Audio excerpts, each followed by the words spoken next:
The hunger. It aches. Are you certain this is the right place? Seems a bit too quaint. This is the address, Dorothy. He also gave me specific directions and said we couldn't miss it. Really? Danny, you should be more careful about mingling with strangers. What type of person invites someone over for supper after having just met them? But Dorothy, you were the one that wanted me to meet new people in the area, right? Yeah, well, goodness, this is just a bit different than what we are used to, that's all. That's what happens when you move from the city to a small town. Danny grins. There's bound to be an adjustment period, and I'm sure having a new friend will assist with that. Maybe you're right. I'll try and keep an open mind. What is his name again? Eugene. He's a great chef as well.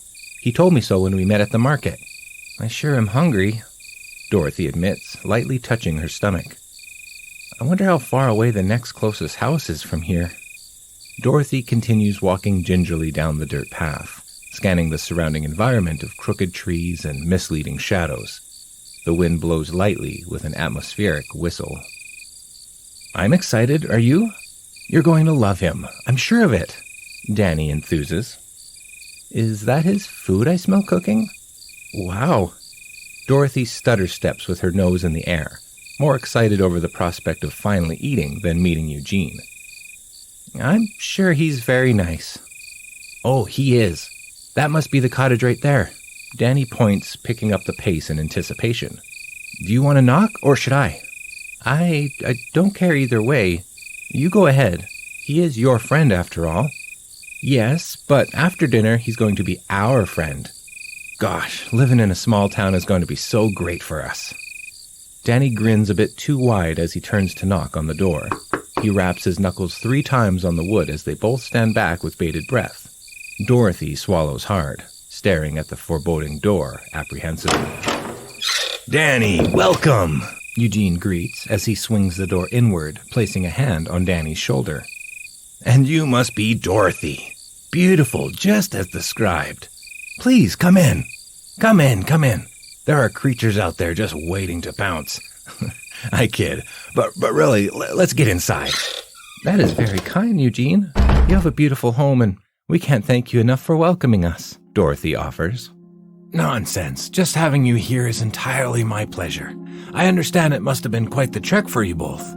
So allow me to act as your servant for the evening, host duties and the like, and I'm afraid I must insist. Thank you. I couldn't help but notice the wonderful smell of food cooking as we approached your house. May I ask what we're having tonight? Well, Eugene grins. I typically prefer to keep that a surprise, but I will just say it is a stew. Of sorts. No more telling. It smells delicious, Eugene, Danny interjects. I'm not much of a cook, so I bet you Dorothy is just dying to eat a home-cooked meal she didn't have to slave over. His laughter is saccharine. Do you enjoy beef stew, Dorothy? Oh, goodness me, I do, she salivates. Splendid. I'm sure you'll love your meal in that case. Forgive my manners. Allow me to take your coats. Eugene grabs their clothing garments and lays them nonchalantly over the back of the sofa. Please, sit. Dorothy flashes a meek grin and sits back against her coat, grimacing at the wrinkles she will have to iron out later. Danny plops down with a large, fascinated grin. Eugene, I wanted Dorothy to be caught up by the time we arrived, so I told her all about you on our way here. Good things, I hope. Only in jest, Dorothy. Eugene winks at her. Danny also told me quite a bit about you at the market. I couldn't wait to meet you. Yes, likewise. I'm very happy to be here. We just moved into town, and it's always comforting to make new friends. Danny and I move often for work. You know, Danny, in our very long conversation and all the things we discussed, I do not believe you ever told me what it is you do. I hold that thought for just a moment. I believe my egg timer's going off. Allow me to go check on the food, and we can continue from there. Eugene scurries into the kitchen through the saloon-style door. Dorothy slowly swivels her head to stare directly at Danny. What is it, dear? I didn't hear an egg timer. Isn't he great? I can't wait to come over here for dinner all the time. What do you think? Maybe every Saturday night, Friday and Saturday? Danny lights up. Won't that decision be at least partially up to him? I need to learn how to cook. I can't make the three of us supper just like we're having here. Luckily, I know a great cook that can teach me. Are you also going to cook for me if Eugene isn't around? Dorothy mocks. Danny sits perplexed, as if the thought had never crossed his mind. But you cook, so why would I also make food? Eugene bursts through the swinging kitchen door like a tornado, beaming and holding a washcloth tightly around his left hand. Not ready quite yet, but I can assure you it is delicious. Couldn't help myself, I had to take a sample. Naughty me. Naughty indeed. Is everything okay, Eugene? You're bleeding. Dorothy notices with genuine concern. Oh, you mean this? Just a scratch, that's all. Eugene adjusts his makeshift bandage, accidentally dropping it on the table with a sodden plop. Danny is too preoccupied to notice, reveling in his surroundings. Eugene, that's a lot of blood. Let me help you. Did you accidentally cut off your fingertip? He spreads his fingers apart and quickly gives them a flutter. This? No. That happened long ago. However, I opened the wound once again with a cheese grater. Clumsy me. He chuckles, covering his hand again. He's fine, dear. Don't be rude. It's unbecoming to bring attention to a deformity. No offense, Eugene. But Dorothy is not as easily fooled as Danny, for on his other 3 fingers, Eugene is missing a knuckle or 2 as well. She is shocked that she did not notice this before. None taken, Danny. You're too kind, Dorothy. I'm perfectly fine, and immensely enjoying the company this evening. Blood drips from the washcloth onto the table, seemingly in conjunction with the grandfather clock beside them. Eugene, Dorothy and I were thinking it might be fun to do this every weekend. Danny bubbles over. Dorothy is mortified.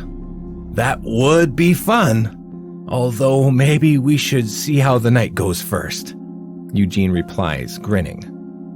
Pardon me, just a moment. Dorothy glares at Danny across the table as Eugene dashes back into the kitchen. You didn't tell me he was missing most of his hand, she chastises under her breath. I guess I didn't notice at the market. We were talking so much I didn't look at his fingers. What does it matter anyway? I could have not embarrassed myself had I known, Danny. You're fine, honey. He doesn't seem upset in the slightest.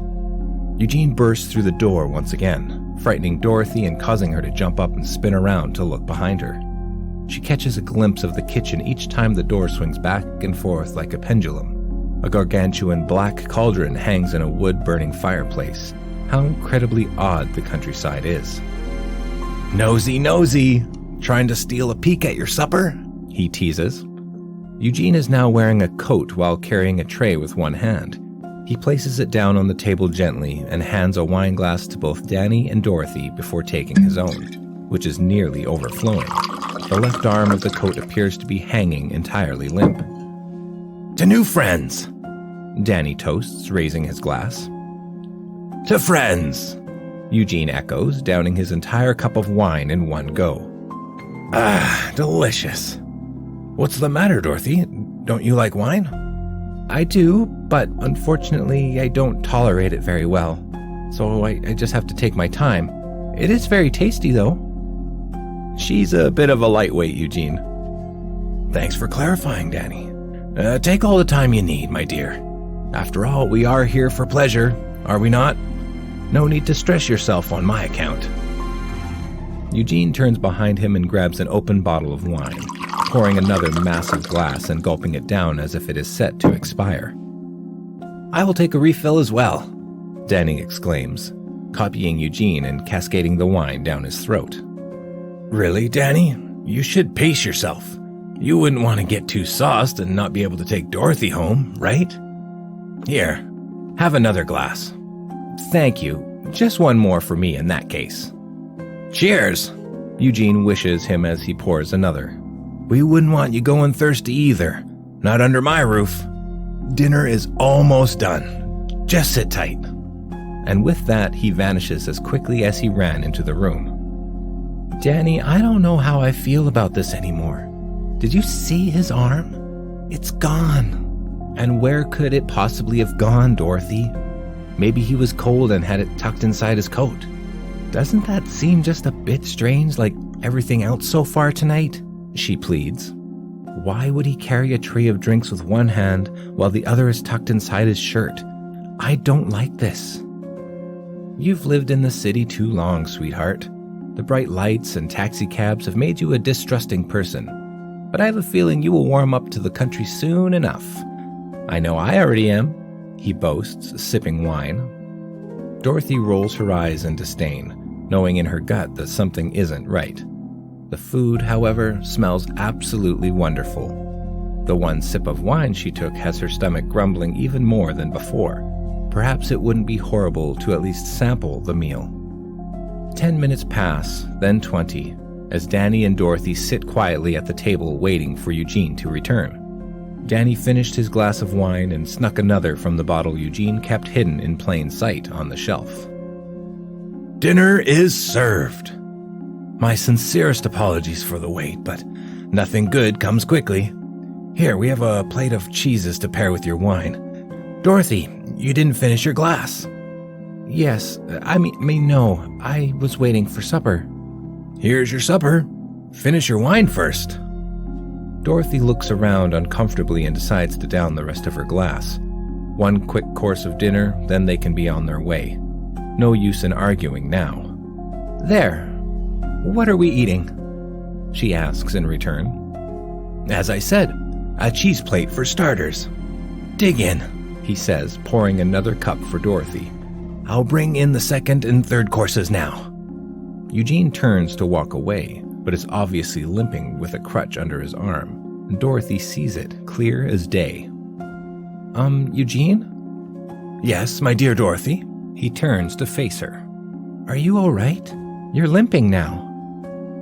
Eugene's pant leg seems to be as hollow as his shirt sleeve, although with nowhere else to stuff the limb, as could be the case with his arm. It looks like your leg is missing? Dorothy questions incredulously. I have always been this way, Dorothy. Nothing is wrong. Quite the opposite, really. He beams, downing another glass of wine. Danny, anything? Danny looks back and forth between Dorothy and Eugene's missing leg contemplatively. I would love another glass of wine. Oh, all right, you big oaf. Knock yourself out. Eugene fills Danny's glass to the brim as Dorothy's panic begins to crescendo. Her eyes dart around the room frantically seeking answers, yet finding nothing. A warming sensation crawls outward from her core, blanketing her limbs with a gentle tingle. I apologize, Eugene. Who am I to judge? Nobody, but I forgive you nonetheless, he soothes, kissing her on the top of the head. Now please, let's enjoy dinner. I'll be right out with the main course. Eugene grabs a piece of cheese and tosses the entire thing in his mouth, followed by his guests doing the same thing. He backs through the swinging door and disappears. Danny, this cheese is delicious, Dorothy proclaims, grabbing several more pieces and chomping down. Agreed. This is the best cheese I have ever had. Good old country comfort. Here we are. The main course, my special stew, Eugene announces. That sounds great, Eugene. But do you have any more cheese? Dorothy inquires. Yes, the cheese, Danny echoes. You ate it all? Better have more wine then to wash it down. I'm afraid that won't be possible. I don't have any more cheese made yet. They both groan. What will it take to get more? How did you make it? Danny asks. Essentially, I grew it. I don't have any more prepared. You grew it? Dorothy scoffs. Drink your wine. Hurry. But yes, I grew it.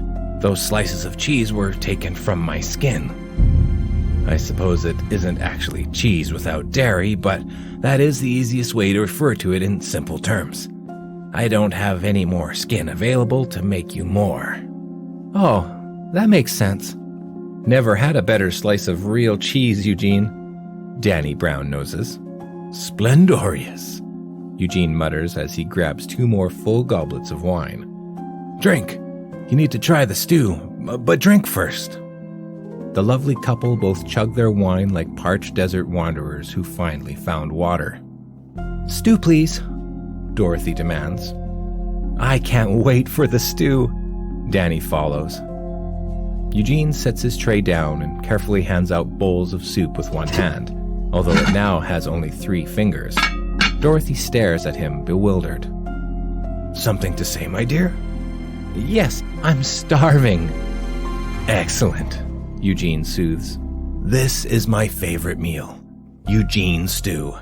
Or, if you will, Stew Gene. Enjoy. He grabs a 3rd bowl from behind and dives in, slurping and munching noisily. This is scrumptious, Danny compliments. Yes, very good. Dorothy agrees, biting into something crunchy. All 3 of them guzzle and swallow like pigs in slop. This is amazing. Do you happen to have any more carrots? It's my favorite food, she blushes. Eugene, never one to be rude, keeps his mouth shut while it is still full of food and nods instead. He fishes his ring finger from his soup and drops it on the tablecloth, chopping it into more reasonably sized bites of carrot before scooping them up and sprinkling them over Dorothy's bowl. Thank you so much, she says, crunching into the finger slice. Dorothy loves carrots, but I'm all about the meat. What is it? It's tender and delicious. My thigh, mostly. Perhaps a bit of calf. Incredible. Eugene beams in approval while gobbling his own bowl and stabbing a small cocktail fork into his left index finger. I prefer my carrots whole, he notes as he tosses the entire digit into his mouth. Dorothy and Danny nod in acknowledgement. More wine? Eugene offers. Yes, please. Save some room for dessert, you two. I had quite a bit of leftover meat, so I made pies and tossed the rest into the stew pot. Yet the couple gorges still. Eugene rips apart a hearty piece of meat, satisfied at how everything this evening has gone so well. Nights like this don't come along often. There's a fingernail on my carrot, Dorothy announces. Don't be shy, just spit it out into your napkin. I'll get it later. Here, honey, take some of my carrots. I have a ton. Danny drops a few pieces into her bowl. Dorothy stares into her stew blankly, then looks back and forth from man to man. How's your stew, Gene? Is everything satisfactory? Are you okay, Dorothy? Danny asks. Dorothy continues to stare in confusion. After a brief moment, her head crashes down, catching the edge of her soup bowl and launching it across the table.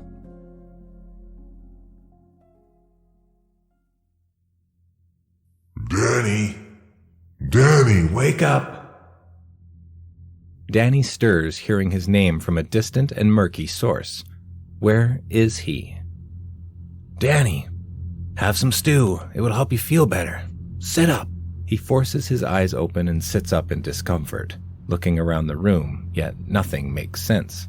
Eugene stares at him eye to eye, standing on his hip nubs. All that remains of him now is a patchwork torso and right arm with 2 fingers. I already ate my soup. That was last night, Danny. It'll be sunrise before too long, and you're hungry again. I know you are. Eat. Eugene rubs his cheek with his 3 finger stubs. Yeah, well, the soup was mighty delicious. I'm afraid we ran out of stew, Gene, and there won't be any more. You will absolutely love my new batch. Try it. Here. I will even feed it to you. Eugene fills the spoon with soup and gently pushes it between Danny's lips to guide it down his throat, as if feeding a convalescent. There we go. Much better, Eugene whispers. Danny's eyes open wide with sudden clarity. The second soup is even better than the first.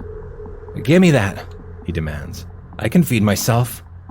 Danny yanks the bowl away from Eugene and ravenously slurps, gulps, and guzzles the stew in whatever manner he can transport it to his stomach the quickest way possible. Wine, please. No more wine. We need you to sober up. Danny eyes him, yet can't afford to waste time away from his bowl. Finally, he sets it down next to him with a clink from the metal spoon on the porcelain dish. That was incredible. I need more. You can have it all. That entire pot is yours.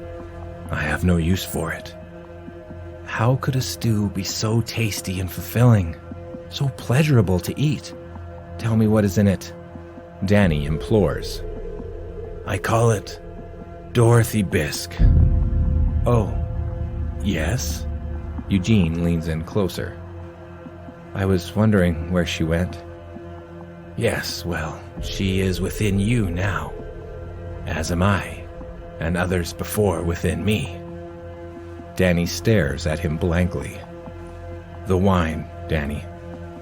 Drugged, I'm afraid, to impose an extremely docile and obedient sense of complacency. The wine you drank tonight, as well as the bottle I gifted you at the market, were both drugged, although apparently only you partook, not Dorothy. She doesn't really drink. She's a lightweight, remember? But of course, Eugene says, plopping himself on Danny's lap. You, my friend, drank so much wine I doubt the drugs have even had time to wear off yet. Enjoy it while it lasts. Enjoy what? The feeling of the drugs, or lack thereof. Once they wear off, you will be in excruciating agony, unlike anything you ever thought possible. You ate your new bride, Danny. Slurped her from the rim of a soup bowl. She was delectable. Danny nods in monotone. Yes, she was. What will you do when you have no more? Even in your current state, I'm sure you can imagine there will never be another batch of Dorothy Bisque again. Danny's face drops. You will hunger for that taste, and know it will never come.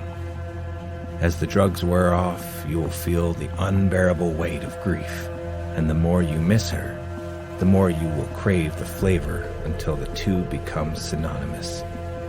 Only then will you feel the pain I once felt, the type of misery to never subside under any circumstances, no matter what you do, even though you will try to alleviate it. That sounds awful. No more Dorothy Bisque? Danny droops. No. No more, ever again. Unless... No, you probably wouldn't want to do that. Forget I said anything. Tell me. I'll do anything. Well, Eugene smirks. Once the pot of Dorothy Bisque has been eaten, there will be one source remaining, but only one for the rest of time. Tell me. It's you, Danny. Dorothy exists within you now, and that will be the only opportunity for the rest of your life. So act quickly, but remember your manners and never feast alone.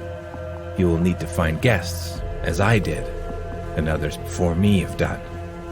You mean like Dorothy and me? Very good, Danny. Eugene reaches up to stroke Danny's face with his remaining fingers. You were my dinner guests as I was a guest before in this very house. Those are the rules. You can only get to Dorothy once you have another couple over for dinner. We must always follow hosting etiquette, no matter how bad the hunger grows to be. Danny stares into the eyes of the half-man standing on his lap. The question, why, floats through his brain, then travels on down the river of thought as quickly as it appeared. Is there any more wine? He utters. Enough to drown yourself in, my boy. In the wine cellar, you will find everything you need. Take care, Danny. It was a pleasure having you over to eat me. Eugene hobbles across the floor to the giant cauldron full of boiling stew, reaches his hand up to grab the rim, and leaps inside.